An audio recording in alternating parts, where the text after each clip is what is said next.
안녕하세요. 복일교회 이명기 목사입니다. 오늘은 잠언 25장 묵상입니다. 25장에서 29장은 히스기야 신하들이 수집 편집한 솔로몬 잠언 선집을 제시하고 있습니다.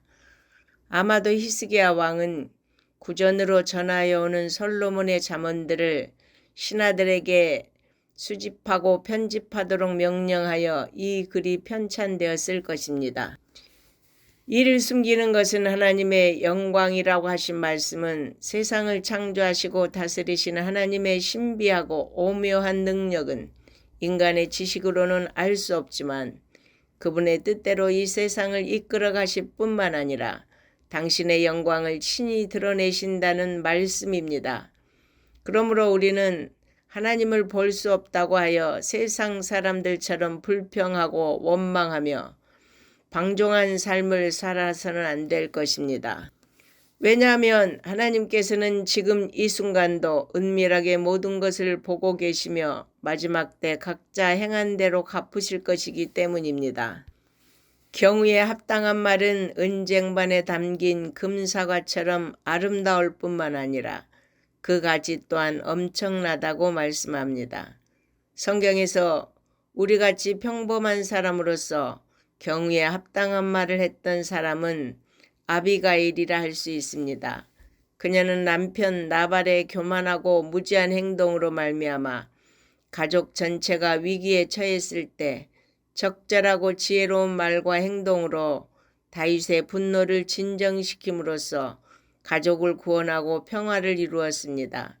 게다가 이후 다윗의 아내가 되는 영광까지 얻게 되었습니다. 우리는 이 귀한 지혜를 갖도록 늘 사모하고 기도해야겠습니다. 지혜로운 사람의 책망을 들을 줄 아는 사람의 귀에는 금 귀걸이요 순금 목걸이라고 말씀합니다. 그런데 지혜와 사랑에서 나온 책망이 오히려 돼지에게 던져진 진주처럼 짓밟히기가 일쑤입니다.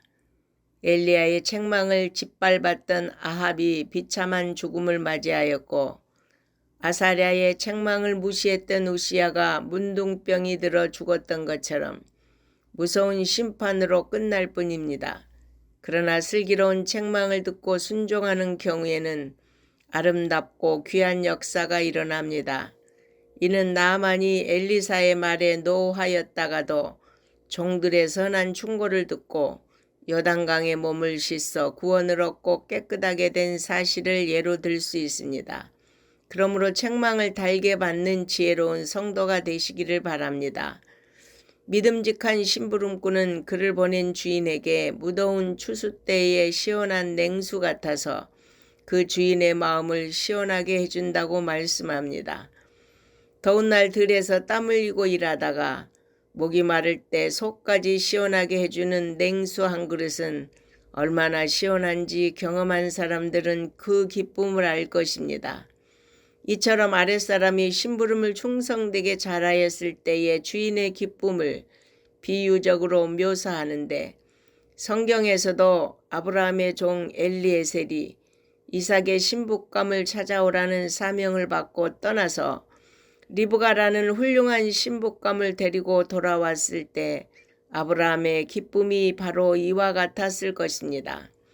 모세도 이스라엘 백성을 애굽에서 인도해내라는 하나님의 사명을 받고 떠나 이를 훌륭히 완수하여 다시 시내산에 섰을 때 하나님의 기쁨 또한 이와 같았을 것입니다.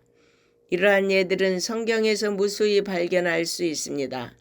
이는 하나님께서 창세 전부터 계획하셨던 구원의 계획이 그리스도와 그 종들을 통해 온전히 이루어졌기 때문입니다.